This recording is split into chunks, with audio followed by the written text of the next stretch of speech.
Yo, what's up? It's NLE Choppa in here today. I'm with my man Charleston White.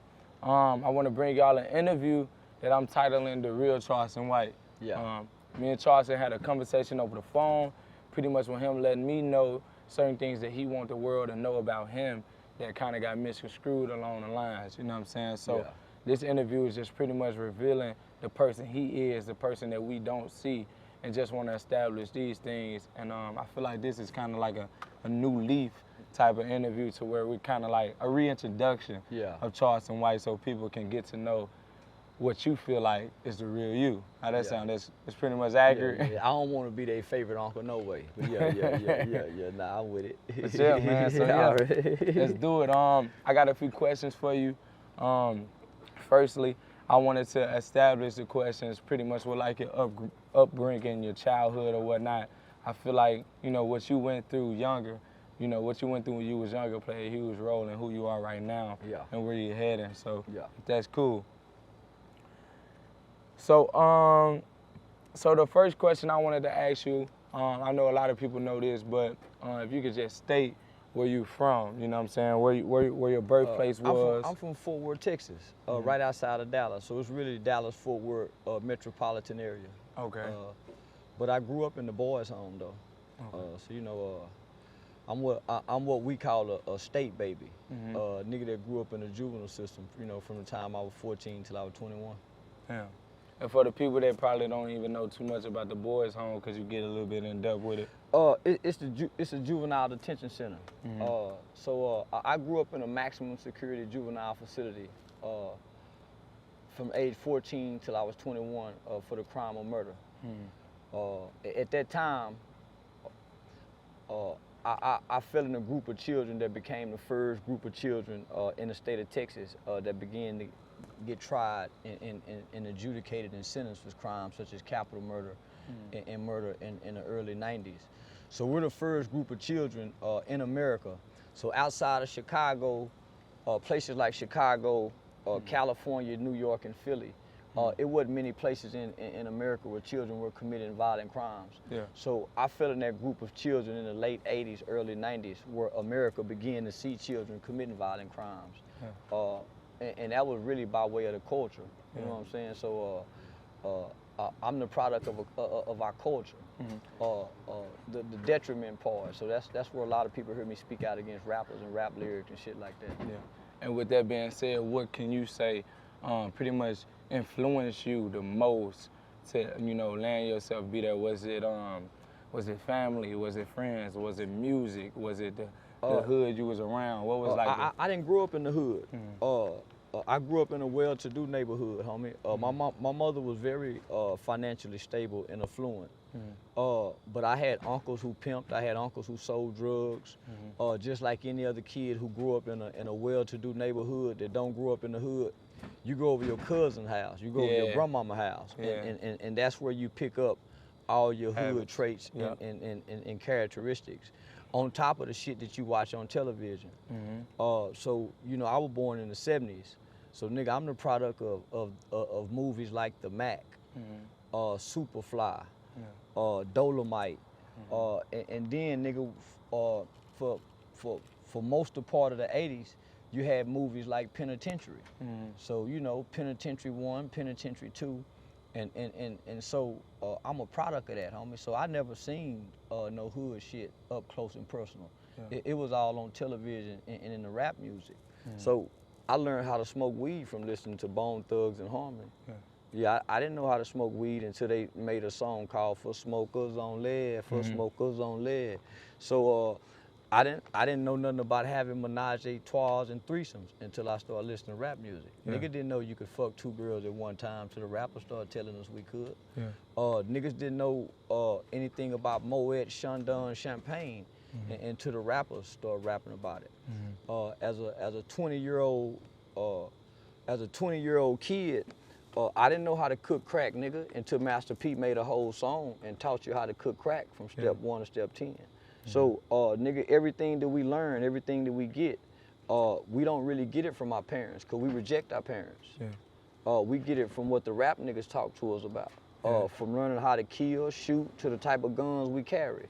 So I'm a product of that.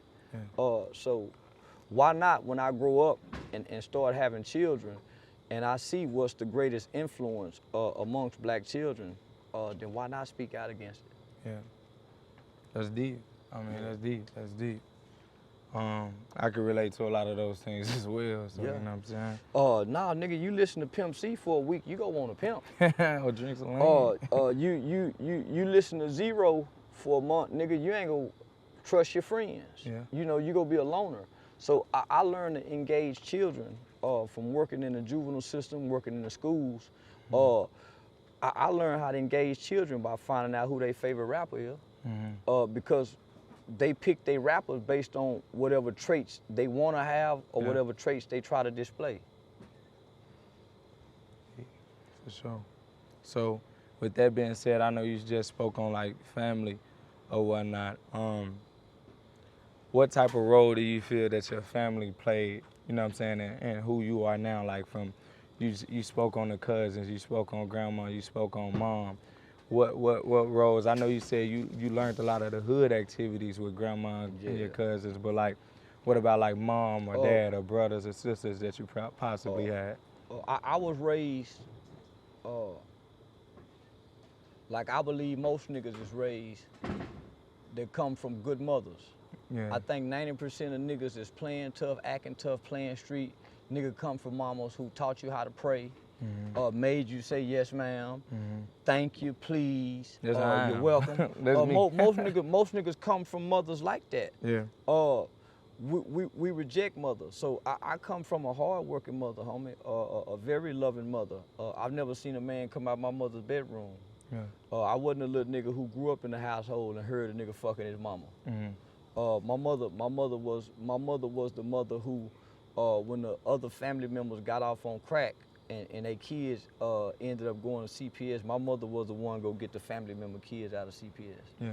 So she was the backbone in the glue of the family. And that's funny, cause I was just in there. I was saying like, even with me, I feel like a lot of the things I did, as far as like when I got caught up in any street activity or being able to just going down the wrong path, I feel like a lot of it came from me just being like a curious child. And some of that could be like a wannabe type of trait. Yeah. And I feel like even people that comes from the most gutter, the most slums, it's still a wannabe type of trait because you don't have to do the things you know what I'm saying, that you see going on. All my homeboys come from the slums, and they really didn't want to be from the slums. Yeah. Them niggas wanted to spend the night at my house. Them niggas like coming to the neighborhood where it was white girls and Mexican girls, and they didn't have to fight. It was a relief for them. It was the kids who didn't grow up in the hood that wanted to go mimic the hood. The kids who was in the hood, homie, they really didn't want to be hungry. Yeah. Most of the niggas who started selling drugs was selling drugs out of need. Yeah. Most of us was selling drugs out of greed. So our mothers taught us right from wrong. The culture propagated that shit, right? Yeah. So one time I took my little cousin stealing cars one time. I got away, but they got caught. When my mama walked into the juvenile detention center, first thing she said is, I know Charleston was with you. My mama wants you to tell the police the truth. Most niggas' mamas, if they get in trouble with the police, homie, is coming down there telling you, tell these people the truth. It's the culture that's saying, don't snitch. Yeah. But if nigga, your mama gonna be the one who pay for the lawyer, Yeah. and the lawyer and your mama saying, hey, what happened? You want a 12-year-old, 13-year-old, 14-year-old kid to look at his mama and the lawyer and say, I'm not gonna tell y'all? Homie, we can't. So nigga, I heard a person say, why don't you become the change that you want to see in your community? I seen that too. And nigga, that's what I did. Yeah. So I took everything that I know that's right and I know that's wrong. And that's my constitution as a man. Yeah. If me and my partner riding in the car together, homie, and I got a job, you a convicted felon, you hustle, but you my partner. If it's a pistol in the car, that's your pistol. If it's dope in the car, that's your dope. Why we gotta go to the jailhouse and sort it out in court? Nigga, nah, let's sort it out now with the truth. Nigga, one of the coldest scriptures that I remember is in spirit and in truth. I don't know nothing else about the Bible. in spirit and in truth. So nigga try to operate in good spirits and tell the truth. That's why I'm so bold in what I speak out against. Because when I go to my community, nigga, you can't find nobody say nothing bad about what I've done to the black community. I ain't sold dope in the black community. I ain't shot up nobody's mama's house. Nigga, I ain't never shot a gun at a black man. Nigga, all my crime been predicated against other people across the railroad track. So when I run across a nigga and he pride himself in causing harm and destruction to black people, I look down on that nigga. Yeah, and he can't, and so when a nigga street talk to me, I say, well, nigga, I do this in real life. I really help kids, my nigga. I really work on capital murder and death penalty cases as a criminal defense mitigation specialist. You niggas just be talking. That's how I ended up online, working in the community. That's a good. Yeah, that's how I ended up online, my nigga, talking shit, mad at the niggas, showing up at the funeral with all the blood clothes on, all the Crip clothes on, and these niggas ain't put in on helping this Crip get in the ground. The mama and them still owe the funeral home them at the motherfucking graveyard, and all you niggas got on these motherfucking t-shirts that's matching. No, nigga, so I started using shaming tactics, homie, whether that's rappers because at some point as black people, we have to be ashamed of who we are and what we've become today compared to where we come from. I got a question on top of that. Can you remember your first viral video? Like the first video that went viral that you was like, oh, okay, I got them. You know what I'm saying? Debate. Nigga threatened. I was online talking about Black Lives Matter, saying fuck George Floyd or something. And this 4-tray gangster Crip got online and started saying, well, drop your location. And I drove to the police department, nigga, and parked in the police department smoking a blunt. And turned that motherfucker around and said, Fort Worth Police Department. And yeah, you tough, come on, meet me here, nigga. So yeah, I went viral. And what happened was a rapper's sister, this rapper by the name of Spud Boom, his sister ended up making the video saying man snitches on Harvey Street Crips, and it went viral on World Star. And yeah, I've been playing snitch ever since then. Yeah.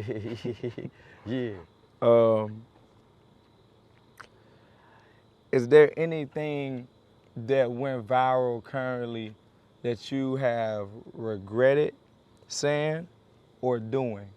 And is there anything that you don't regret saying and doing, but people feel you should? I don't regret nothing, because everything was calculated.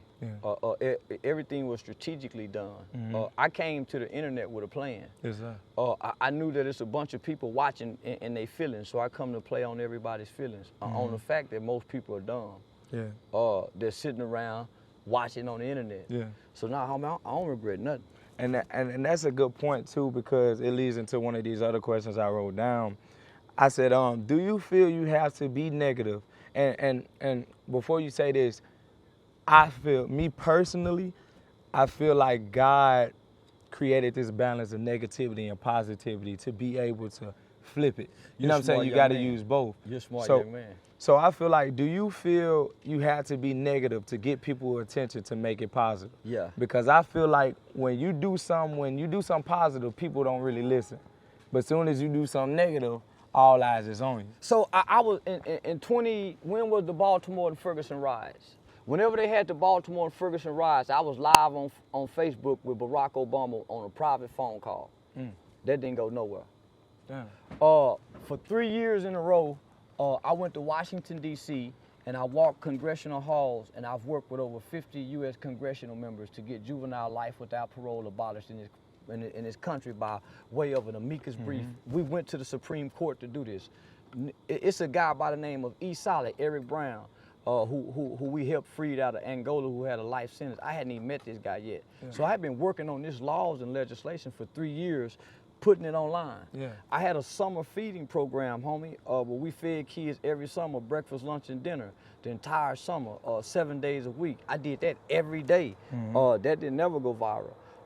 I went to city council and we'll go live every Tuesday at city council meetings, homie, talking about everything from STDs to unsafe. I saw that. I've seen clips of it. So now, homie, nigga, I done buck and fought the police and went live. Man, I've actually done a news story with News 21, which is the Walter Cronkite journalism school. I partnered with them in 2021. I did a whole spring break. Week vacation with Mob James, MC8, Wooski, Bugatti Casino, with a whole bunch of rappers at a juvenile detention center. I went live every day on Instagram. It never went viral. So I understand that if Dr. King was alive today, nobody would listen to him. That's why you don't hear people playing positive raps. That's why you don't. And I'm gonna be honest too, I relate to it. I figured out, like, you know, I was going through an awakening part of my life, and I said, you know what, I'm gonna stop rapping about murder, guns, and all that, right? And I realized, like, when I was trying to get the message out, it went appreciated by, don't get me wrong, it went appreciated by some people, but it was still not deemed, it didn't hit like how it hit if I say, shoot 'em up, bang, bang, boom, kill, kill, kill. From 2012 to 2017, I never cussed on the internet. I never would smoke weed, and I never would smoke weed in front of a camera. I never would use the word nigga. I wore a bow tie. It wasn't until I really started working in the hood, homie, with real black children from the projects. I would come in saying, say, look at our young brother. Come on, brother, don't do that. Many of the niggas would look at me. Come on, queen, don't do that. Well, when I see the old man come, say, boy, if you don't sit your ugly ass down somewhere, I saw how they responded to that. When their mothers come to pick them up, I heard their mother say, boy, I'm gonna beat your motherfucking ass. So shit, nigga, I come talking like that the next day and saw that I got a better response. Because that's what they relate to. If you sitting around listening to a rapper say, bitch, fuck you, hoe, suck your dick, when your mama say, hey, Johnny, can you please clean up? He can't relate to that. Nigga, if you don't pick that goddamn shit up, I'm gonna kick you. You have to. That's what they relate to. You gotta use some type of negativity to. And so, know what I'm saying? Once I became educated with the internet, the algorithm pushes back on anything positive. For sure. The algorithm of the internet, if you have a positive title, if you have a positive narrative, the algorithm pushes you back. For sure. If you want to be at the top of viral videos, if you want 100,000, if you want 1 million views, you better trick these people and think it's something negative in here. And this was another question I had wrote. I said, what made you keep trying to find ways to go viral? Was it the money? Was it the relevancy? Or was it genuinely how you felt about certain people or certain things? Or did you just say things to critique it that way, to grab their attention, to try to turn that negative into a positive? What was the main reason, or is it multiple? I didn't know what to do, because I came to the internet out of frustration. Working with black children, homie, burying black children, watching black kids die, seeing niggas shoot up 93-year-old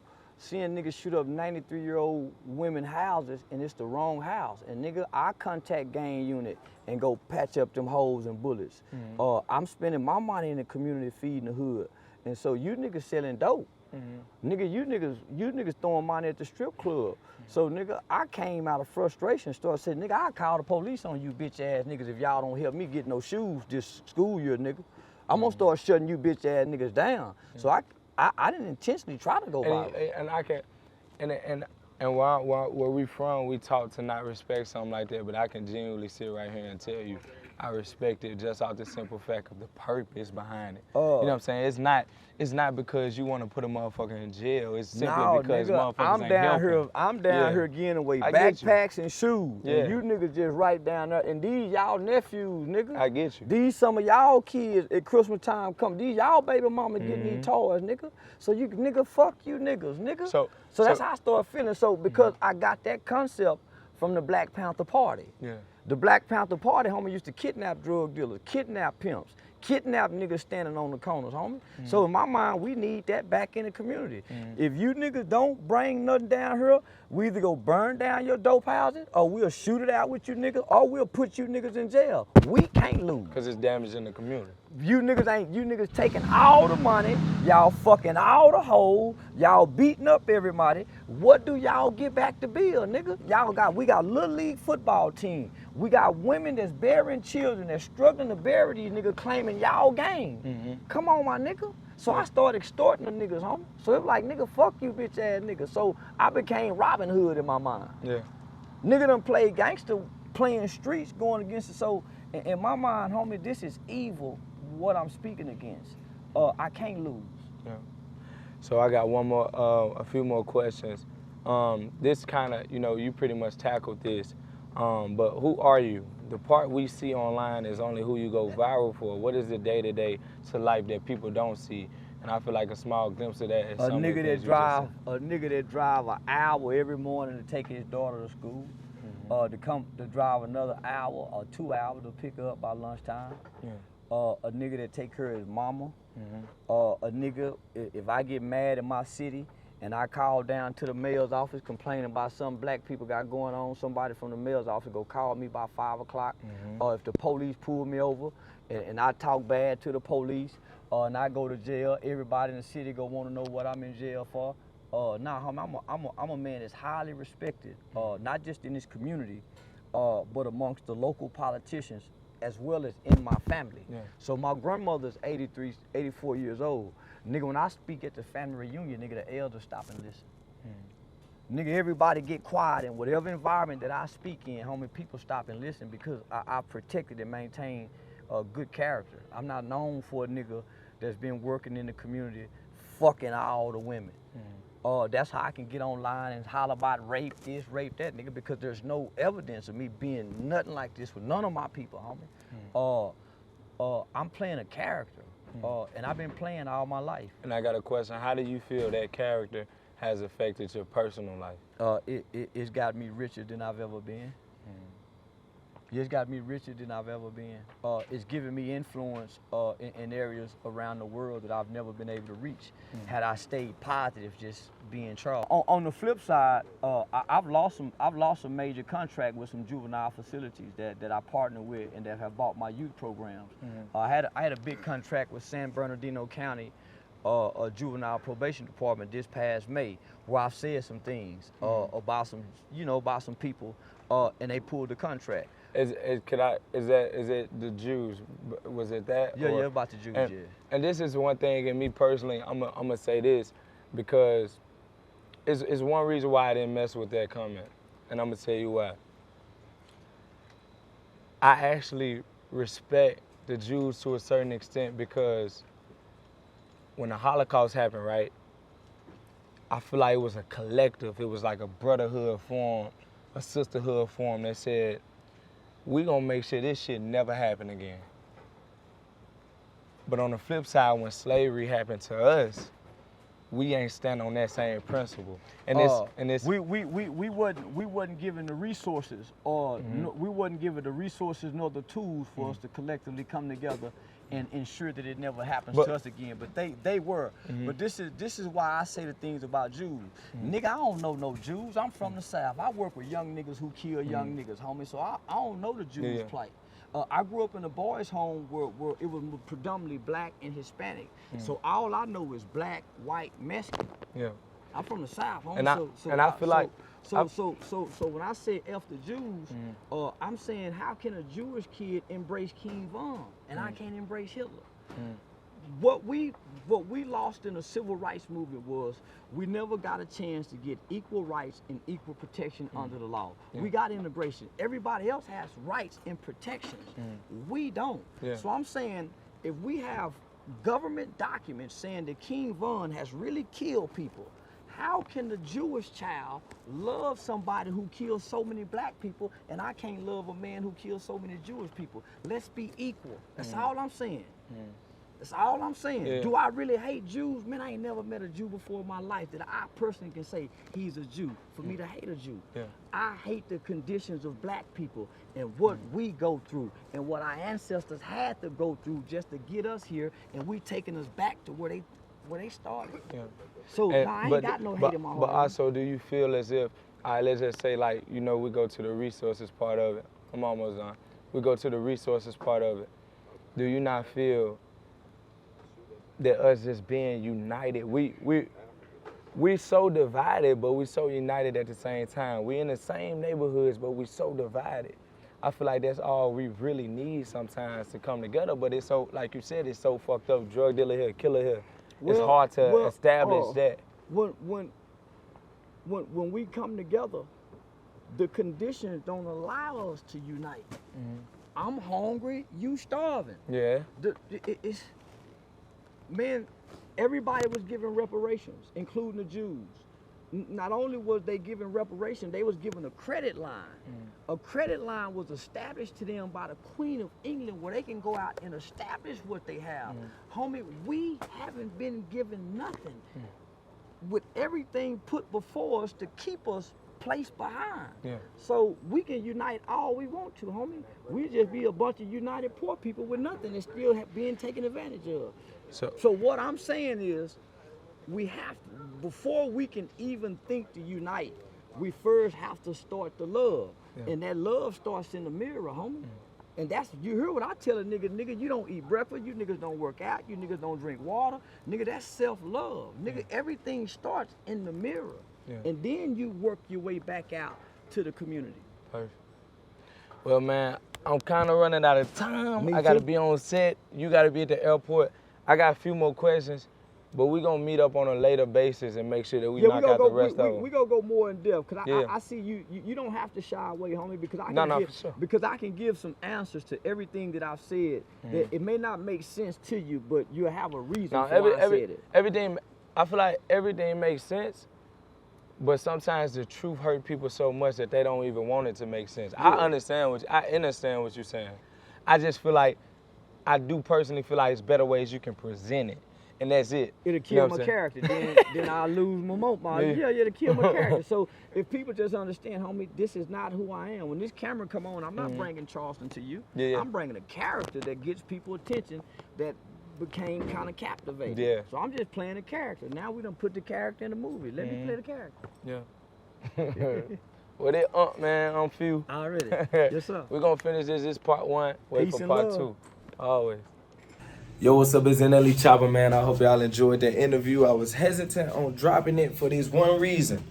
I feel like sometimes when people touch on religion, sometimes it can be a little sensitive. But hey, man, I've never been a person to hold back. I'm going to be straight drop with it. You know, Charleston for sure is not one of them people. I do feel like I wanted to complete this interview before I posted it, just off the simple fact I had so much more to say after the last question that was asked and the last answer I received. Just off the simple fact of just to bring a different light to Charleston as well. And we're going to do a part 2 on the interview. But more so the point that I was trying to make is, you know, it was pretty much how he said where he's from, he never really met a Jew or whatnot, right? And where I'm from, Memphis, Tennessee, I never really met Jews as well. After I blew up and started to get into business, I started to shake hands with a lot of people of the Jewish descent, a lot of people of the Jewish religion. Started to get to know these people. A lot of these people, they pay me. I have a lot of Jewish friends I can call now. So it was one of those things to where it was like, okay, you haven't seen that part of the world, and I have. So the thing is, how do we want to critique? How do we want to? Because first and foremost, before I get into depth, a lot of these people of higher power, they don't really see color like how we think they see color. At the end of the day, they want to make their money. They want to stay of power where they at. It's not like, oh, you a nigga and we don't fuck with you, nigga. It's not like that. In a lot of these rooms I've been in, it's more so like, how could we keep making money? How could we stay on top as far as a power aspect? It's not more so of a color thing. It's more so of a dollar thing, if we being honest.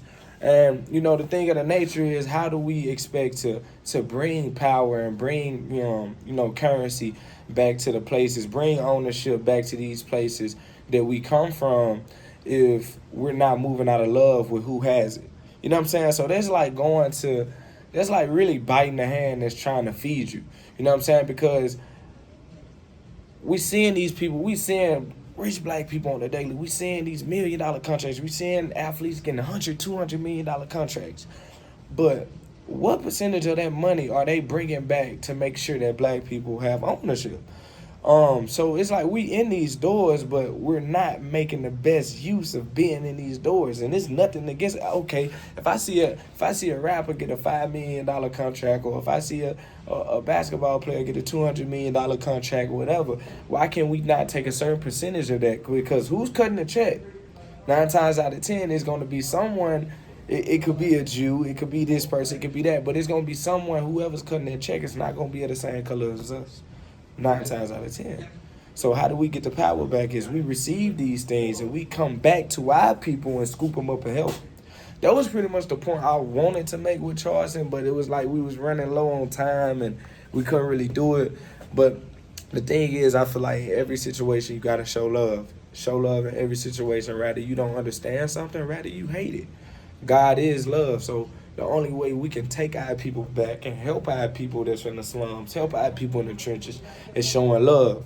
So when we get in these rooms with these people, another descent, or what he said was across the tracks, white people, Asians, whomever, who has that opportunity to give to us, we should take it with love, understand it, and find a way to multiply it between our people. That's all, that's all I'm saying. But hey man, part 2, if you like this interview, like, comment, subscribe. We'll get a part 2 going soon. Shout out my man Charleston White, Nightmare on Cottonwood movie out now. And Elite Choppa, let's do it.